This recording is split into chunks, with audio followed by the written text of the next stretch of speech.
Is it really so wrong to want your wedding day to feel like you? Funny, bold, and real?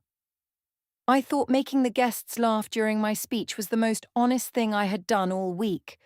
But when the man I married walked out of the reception and did not come home that night, I began to understand that some audiences do not forget what they witness. And some silence is the loudest answer a room can give a bride who mistook cruelty for charm. My name is Thessaly Vane, and I am 31 years old. And on the morning I got married, the first thing I thought about was the speech. Not the vows. Those were fine, practical, chosen from a wedding planning template that Corvin and I had edited together over 2 weekends in November. The speech was mine. I had been writing and rewriting it for 3 months, and by the morning of the wedding it was exactly what I wanted. Funny, sharp, self-possessed, the kind of thing people would quote at other people's weddings for years. I work as a marketing content manager at a regional lifestyle magazine, and I am, in my own honest assessment, very good at writing things that land. The speech was going to land. I was in the bridal suite on the 4th floor of the Grand Oleander Hotel, and Petra was doing my hair, and the room smelled of hairspray and the waxy sweetness of ceremony candles that had been brought up in boxes the previous night.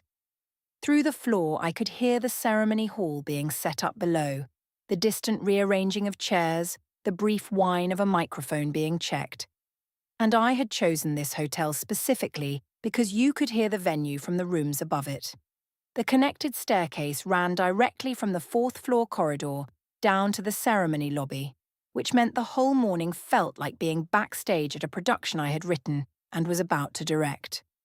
On the vanity table between Petra's hairpins and the small detail mirror sat 3 index cards in my handwriting. One described Corvin's dancing as something that had to be witnessed to be fully grieved. One compared his romantic gestures to a PowerPoint presentation, technically complete, emotionally loading. One made a joke about his salary relative to mine that I had positioned as a punchline rather than a feature. I had rehearsed all 3 with Petra, and she had laughed at each one. I had not shown them to Corvin. There was a knock at the door around 10:30. Petra answered and came back to say that Corvin was in the corridor and wanted 5 minutes before the ceremony.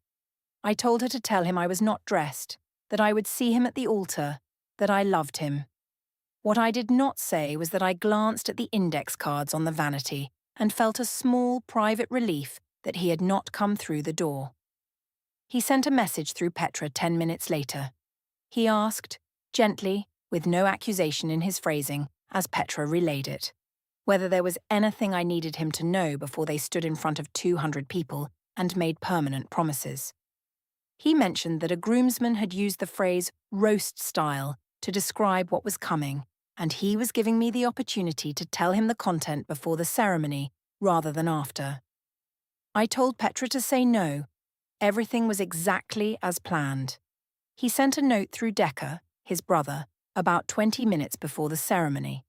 It was in his handwriting and it said he was asking me, one final time, to keep the speech clear of material about money or professional status, because those topics had come up in private conversations and he trusted me not to use them publicly. He said if something had made me want to use them, he would rather hear it now, in the side corridor, 5 minutes before anyone took their seats. I folded the note and slid it under the stack of embossed wedding programs by the door. Cream cardstock, gold lettering, a small wax seal on the flap, and told Petra we needed to finish my lipstick. I picked one of the programs up before I put the note under the stack. Halfway down the front panel, I saw that his surname had been printed as Harlow, with an E that did not belong there. His name was Harlow. 200 programs, and the error was mine. I had approved the proof 3 weeks ago and not caught it. I put the program back and told myself it was a small thing that no one would notice. I did not tell anyone in the room that I had approved the proof. That felt, even then, like a habit I had been practicing for longer than I wanted to examine. The ceremony was beautiful in the way that ceremonies are when 2 people have prepared carefully for the form and less carefully for the substance. Corvin's face at the altar was the face of a man keeping something precisely steady. In the third row on the groom's side, Aunt Seraphine, his grandmother's closest friend, 72 years old and dressed in deep green, wept genuinely during the vows. I saw her from the altar and thought she was moved. I did not understand yet what she was actually doing with the small pen she kept tucked against the inside of the wedding program.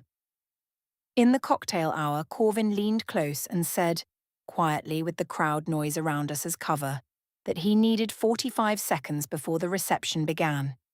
He said he had heard enough from the corridor, from Petra's phrasing, and from the note to know there was something in the speech he was not going to enjoy. He said he was not forbidding anything.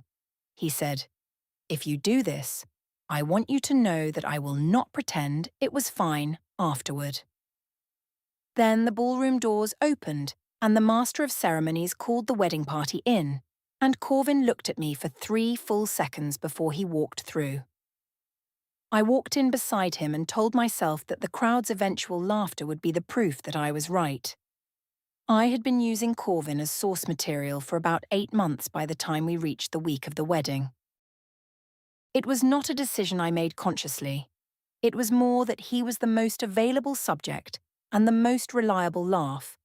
And once I discovered that a well-timed Corvin observation could redirect a dull office meeting or elevate a slow afternoon at Petra's apartment, I kept returning to the material. My junior colleague, Juno Priest, told me on multiple occasions that I should do stand-up, and 3 days before the wedding, I was eating lunch with her at the long table by the office window, and she said she could not wait for the speech. I agreed that the Corvin material alone could fill a tight 20 minutes. The voice note happened 2 days before the ceremony. I was in the car after the venue pre-walk, leaving a long message for Petra about the speech, and it was unedited and honest in the way that private venting always is. His salary relative to mine, the 45-minute lumber story from the hardware store, the ring joke, his way of describing emotional experiences using structural metaphors. The note was meant for Petra. My contact list had never been properly reorganized after a phone restore 6 months earlier, and Decker Harlow's name sat immediately above Petra Lascelles in my recent contacts because he had called about the Bachelor weekend schedule 2 weeks prior. The autocomplete sent the note to Decker. I did not discover the error for 11 hours. By then, Decker had listened to it twice and forwarded it to Corvin with a single line, saying he needed to hear it before the wedding. Corvin listened to it at 11:40 p.m., sitting in the home study on the small wooden chair he had built himself from reclaimed oak 3 winters ago. He sat in that chair in the dark and listened, and he sent me nothing that night. Decker called me the next morning. He did not accuse. He said the note had gone to him by mistake and he had sent it on to Corvin. He said Corvin had listened. The call was 40 seconds. When I came downstairs, Corvin was in the kitchen making breakfast in his usual sequence, each component prepared in order, unhurried. He said good morning in his usual voice, which was more disorienting than anything else could have been. I sat at the table and waited for the conversation. He said he had listened to the voice note. He said he was not going to go line by line through it. He said the line about the ring was the one he wanted to ask about, because the ring had been chosen within a budget they had discussed together honestly and agreed on. And he was asking her now, with that specific conversation in mind, whether the joke represented how she actually saw the ring, or whether it was a performance for an audience that did not include him. He set his phone face down on the table between them and waited. He asked her then, with the voice note still available on the phone between them, how she had intended the ring joke to land with Petra specifically, given that Petra had been present at every social event they had attended together for 2 years, and what she thought Petra's private understanding of their marriage now looked like after 3 minutes of unedited assessment. He asked whether any of the people sitting in the front rows tomorrow would be hearing the phrase, smallest diamond in the room by a meaningful margin, for the first time. He asked this as a factual question, not a rhetorical one, and waited for a factual answer. I said the voice note was a private venting session, and that everyone said sharper things in private than they meant, and that a single unguarded comment did not erase 100 sincere ones, and that being confronted with a private recording the morning before your wedding was not how a loving relationship functioned. He said he needed to know whether the speech contained material in the same category as the voice note. He said he was not forbidding her from speaking. He was asking her, as the person she was about to marry, whether she had written it from his perspective, thinking about the colleagues in the room and his grandmother's oldest friend in row 3. He said he would stay up and help her rewrite it if she showed him the cards now. He offered this directly. I said the night before a wedding was not the time to workshop material, and that she was not going to let his insecurity about a private message contaminate the most important day of her life. He said okay, finished his breakfast, and went to work on the ceremony seating chart he had promised to finalize. When I got up from the table, I noticed his phone had moved from the counter where it always sat to his jacket's inner pocket. He had not done that before. At Petra's apartment that evening, surrounded by wellness products and the light warmth of a Palo Santo diffuser, I told her the full story and she gave me what I needed. That Decca had no business forwarding a private message, that Corvin had no business conducting a pre-wedding review like a human resources meeting, and that the fact that he had not exploded or cried was more worrying than either would have been because a man that calm had already decided something. I did not register the last part as meaningful. That night, Juno texted a screenshot of a story she had posted from the rehearsal dinner, 30 seconds of the bridal party laughing, Corvin's name in the caption, his account in the first 5 viewers. He had watched it and said nothing. The Grand Oleander Ballroom held 200 guests across 20 tables, white linen, tall centerpieces, fairy lights strung in a canopy above the dance floor. The Master of Ceremonies called me up for the bride's speech at 7:15, and I stood at the microphone in my reception gown. I had changed after the ceremony, a detail I had planned specifically so that the person delivering the speech felt like a slightly different, more performative version of the bride.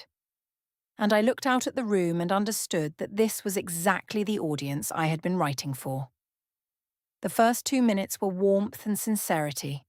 How Corvin was the most measured person I had ever known, how patience was the most underrated love language, how I had never met a man who could make precision feel like devotion. The room was attentive and smiling, and I could feel the shift happening in my chest that I had learned to recognize from public speaking training, the point at which an audience belongs to you and will follow wherever you lead them. I led them into the jokes. The first was about the ring.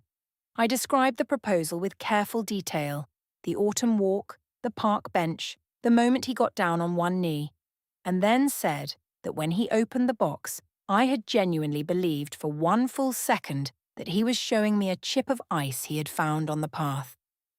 The laugh spread from the front tables to the back, and I let it run. Corvin was seated at the head table 3 feet to my left. His expression was the expression of a man in a very clean, very transparent glass case. The second was about the dancing, and I warned the tables nearest the dance floor to prepare their sympathy in advance because what was about to happen to the concept of rhythm would require collective processing afterward. I said he danced the way a building permit gets approved, sequentially without improvisation, and with a level of paperwork that was frankly alarming for a Saturday evening. The laugh from the room was larger than the first. The third joke was the salary one. I said that when we filed our taxes jointly for the first time, I understood the true meaning of the phrase for richer or poorer, specifically from the richer side. I said I was not naming numbers because some things were better left as a private mystery, like how a teacher's salary could appear so much more optimistic on a government employment website than it did on a shared bank statement. The laugh was there but thinner than the first two, and the back tables came in half a second later than the front. Corvin had set his champagne glass down, and Aunt Seraphine, in row 3, was writing on the inside cover of the wedding programme with a small pen I had not seen her carry before that moment. I closed the speech with something genuine, that I had chosen him not despite his patience and precision, but because of it, that I intended to spend my life becoming someone worthy of the care he brought to everything he touched. The room applauded. He did not applaud. He did not look at me. During the first dance, he leaned close and asked whether the salary joke had been in the version of the speech she told him was kind, specifically because the phrase had been precise enough to imply an exact number to anyone who knew their professions, and the vice principal's wife seated at table 6 had made eye contact with him after the punchline in a way that required no interpretation. He asked whether she had included the line despite his specific written request that morning. He asked what she thought his answer would be the next time a student asked whether teachers were paid fairly, given that a room full of people who heard his salary described as a punchline was now part of his professional biography. He asked this as a practical question. What did she think he should say? I told him he was turning a comedy set into a human resources complaint, and that anyone who let a toast affect their professional self-image had more personal work to do than a speech could cause. He said the room had not married him. We finished the first dance. Before the floor opened to other guests, he told me, standing close, voice below the music, that he had heard all 3 jokes in front of his grandmother's oldest friend, the vice principal's wife, and 3 department colleagues, and that he was going upstairs for 20 minutes. He said he was not leaving. He said he would come back, and they would finish the evening. He said tomorrow they would have a real conversation about what came next, and she should think about what she wanted to say. Then he walked off the dance floor and through the side exit. He was gone for 34 minutes. When he returned, he was present for the rest of the evening in the way that a man is present when he has made a decision and is fulfilling an obligation. He danced once with his mother, he thanked the catering staff, he said the correct things to the correct people. But in every photograph from the second half of the reception, I was the one reaching toward him. He was the one in the frame. Juno had filmed 16 seconds of the salary joke and posted it before I texted her to take it down. She removed it within the hour, but 47 accounts had already seen it, including 2 of Corvin's former colleagues and 1 person who shared it to a teaching professional forum before the evening was over. At 11:15, as the final guests collected their coats, Aunt Seraphine stopped in front of Corvin, took both his hands in hers, and said something in a voice too low for me to hear. He nodded. She turned to me then and said, clearly, without heat, that she had attended many weddings in her 72 years and that she had taken notes this evening. She patted her small evening bag, where the edge of the wedding program was visible, and left. In the elevator up to the suite, Corvin removed his wedding ring. He placed it in his jacket breast pocket and said nothing. I told myself he was being dramatic and that it would be on his finger by morning. It was not on his finger by morning. He was not in the suite by morning. Corvin came home at 2 in the morning after the wedding. I heard the key, the door, then the study door instead of the bedroom. In the morning he was asleep on the small sofa in his wedding shirt, jacket folded on the desk chair. The ring was not visible anywhere.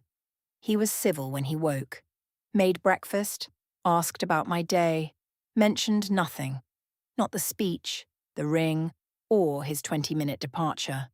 The absence of confrontation was more unsettling than an argument. 2 days later, he sat across from me after dinner and asked whether I knew the 16-second clip Juno posted before removing it had been shared to a teacher's professional forum, that 3 colleagues had mentioned it to his department head, and that he'd received a message the morning after asking if everything was all right at home.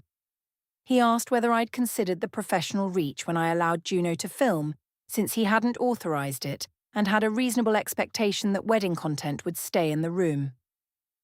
He set his phone between us with the department head's message visible and asked what I intended him to do Monday at the school where he'd worked 6 years. What was the plan?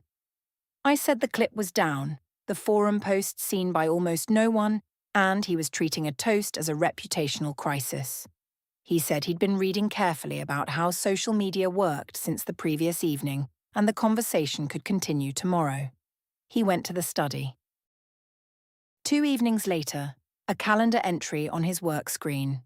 Maple Ave, 4:30 p.m., Thursday. I'd never heard him mention Maple Avenue. Sunday dinner at Marguerite's had the atmosphere of a mediator's waiting room with casserole.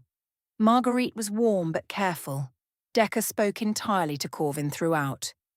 After the main course, Marguerite said she'd received a handwritten letter from Aunt Seraphine, 4 paragraphs describing what she'd witnessed at the reception. She wasn't reading it aloud. She was saying she had it so there was no ambiguity about what she knew. In the car home, Corvin said one thing. The letter, the forum post, the voice note, and the 3 jokes in the speech had created a documented public record of a pattern that existed before the wedding, continued through it, and was still being managed after. He wasn't listing accusations. He was describing what the record looked like from outside. He was offering one more direct conversation. At home, no phones, no Petra on standby, where I could explain honestly why the pattern existed and what I'd do differently. If I wasn't willing, he'd handle it the way he handled things requiring structure and documentation. He needed to know by Thursday. I said he was speaking like a headmaster and that using Aunt Seraphine's letter as evidence in a marriage was the most loveless thing I'd heard from him. He didn't reply. Tuesday in the supermarket car park, Aunt Seraphine saw me, gave one contained nod, and turned back to her bags. 4 seconds. More information than a conversation. At Petra's, I told her everything. She paused in a way that became its own answer, then asked whether the voice note, the one I'd said went to Decker by mistake, mentioned her specifically. I said by name, complimentary context. She said she needed to hear it. I couldn't play it. I deleted it the morning after. Petra looked at the floor, changed the subject, and I recognized the look of someone who'd decided something and not yet said it. Wednesday, Corvin came home and placed his keys in his coat pocket instead of the key bowl where both sets had lived for 3 years. Coat in the wardrobe, not the hook. Study lamp on, door closed to 3 inches. The key bowl sat empty, and its emptiness was, I told myself, nothing at all. Thursday morning, Petra texted, composed, cool, saying she needed time and would be in touch when ready. I posted a wedding photo of us from the cocktail hour, both laughing, grateful for the ones who actually know you. Posted at 9. By 9:30, Corvin had screenshotted it and said nothing. That evening, through the 3-inch gap, I saw a slim folder on the study desk, labelled with 2 initials and a date, and Corvin's hand reaching to close the door as he heard me. He closed it steadily, with the precise amount of force required and no more.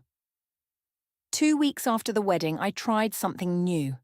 I sat down calmly without defensive energy and offered to post a social media statement acknowledging parts of the speech had crossed a line.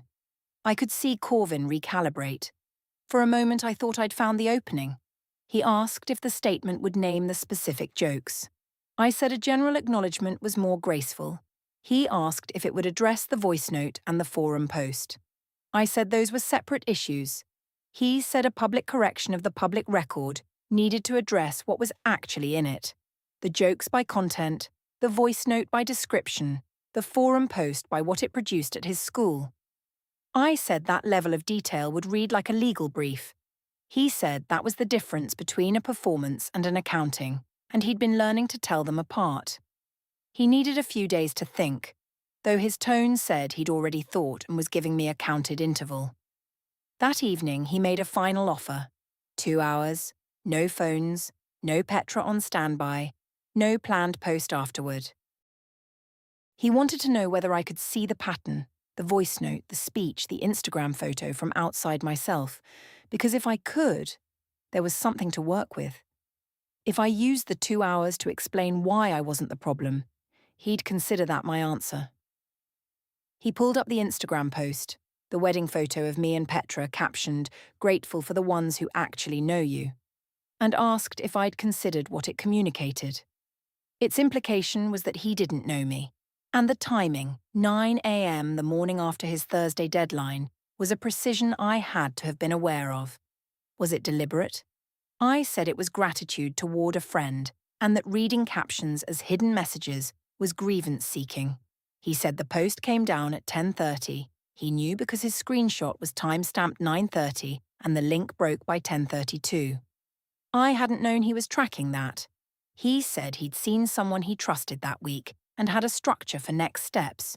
The structure didn't include me until I decided whether I wanted to be in the conversation or outside it. By week's end, I'd receive information through the right channel. He said right channel once, measuredly, without elaboration.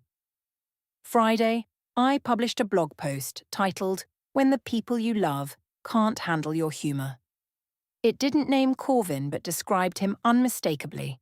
The woodshop teacher, the patient measurer, the man who built furniture and called it love. It framed the speech as authentic self-expression and the backlash from one specific person as a cultural problem around women's humour. Posted at 11. Juno shared it by noon. By 3, the teaching forum had the link. By 4, Corvin's department head had read both the clip and the post and scheduled a Monday meeting about professional boundaries. Aunt Seraphine's niece commented that she'd been at the wedding and had documentation if needed. I took it down at 5. The damage had been done since noon. The following Saturday, Petra told me in the emptied wellness studio, amber diffuser running in the corner, that she'd heard what the voice notes said about her. She handed me my water bottle and said she needed space. She said it without anger, which was harder than anger. That afternoon, Corvin loaded 2 boxes into his car, books, documents, labelled file sleeves, and said he was taking them to Decker's for a project that needed space. I asked what project. He said something that needed space. The boxes contained no tools. That evening, on the shared laptop, I found browser tabs still open. A family law page, temporary financial orders, the county clerk's filing procedure. The browser hadn't been closed properly.